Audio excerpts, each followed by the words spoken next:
morning, y'all. Who in here knew that the oldest freshwater fishing rodeo in the country is held in New Orleans? All right, you did? Okay, all right. Well, the oldest fishing rodeo in the country is actually held in New Orleans, and it's in City Park, New Orleans. So it's right down the street, right off South Carrollton, if you know what that is. So when I was growing up as a young boy, my Uncle Bodge and his three kids, Fletcher, Remy, and Olivia, we would always do this fishing rodeo just to kind of pass the time, and then it would eventually run into like a family tradition. So every year for the past 7 or 8, except the last year because I got hurt, but long story. We would wake up promptly at 6 in the morning, get some coffee, one of the one times I drink coffee out of the year. We would drink our coffee and then start to wake up and then sleepily walk to City Park, which was about 4.5 blocks from my cousin's house. So we would walk there in the morning, get a nice fresh order of beignets from Morning Call, and we would start fishing. So we would just kind of fish fast time. We would catch brim, cichlid. The park kind of had a decline because it has an issue with algae taking over at the moment. So the fishing wasn't really good last year, but I'm hoping it picks up. But you never know, honestly. So this year, actually, on Saturday, March 30th, 2019, New Orleans City Park will host its 72nd annual Big Bass Fishing Rodeo, which is the oldest freshwater fishing rodeo in the country. It started in 1946.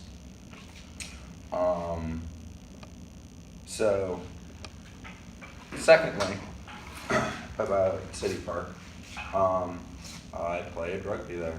That's kind of what I did in high school, so from sophomore year to junior year, is we would drive out there during the week, twice a week. We would practice from about 3:30 to 6:30, give or take, and then that would be our practice for the week. We would just do that Tuesday, Thursday. It wasn't really that bad, but I spent a lot of time out there. Our games would be on Saturday mornings, right where it was just sunny enough to where the nice, crisp, like moisture on the field would start to dry up, so we weren't cold or anything. And the field is actually like an extension of City Park. So on the map, I'm going to show y'all at the end, you actually can't see it, but it just runs through it. So it's like the beginning of the field and then the very back side of the field, you'll be able to kind of see here. I'll show y'all a photo actually real quick of me. So that's me up in the air. I'm about to get crushed, which is cool. And we actually built these posts, my high school, so we could play. Here's a photo of the actual map right here. So these fields right here continue on for a couple hundred yards, and that's where we would play. But yeah, you can fish on any of these lakes. That's where the rodeo would be held. There'd be parameters, but you can fish all that really. So lastly,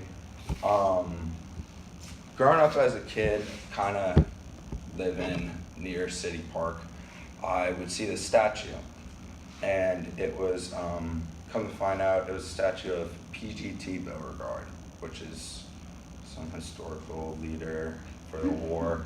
I don't know which war, but I'm not going to show you all a picture, sadly, because it's literally just a slab of concrete and nothing. It's kind of really sad, but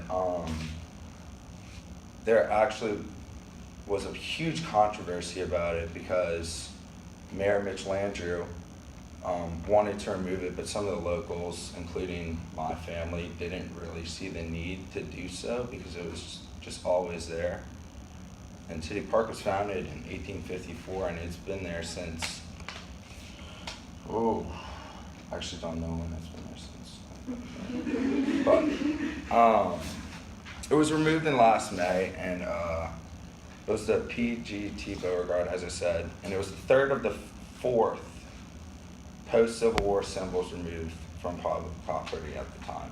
And it kind of, before then I never really valued it, but now every time I drive past it I kind of miss it, because it's just an empty space, which it's right by our giant sign that says New Orleans City Park, so it's really kind of sad.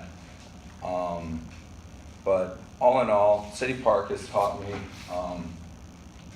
about my family and how much I actually value them, and I have some of my best high school memories there, and I'll always remember that.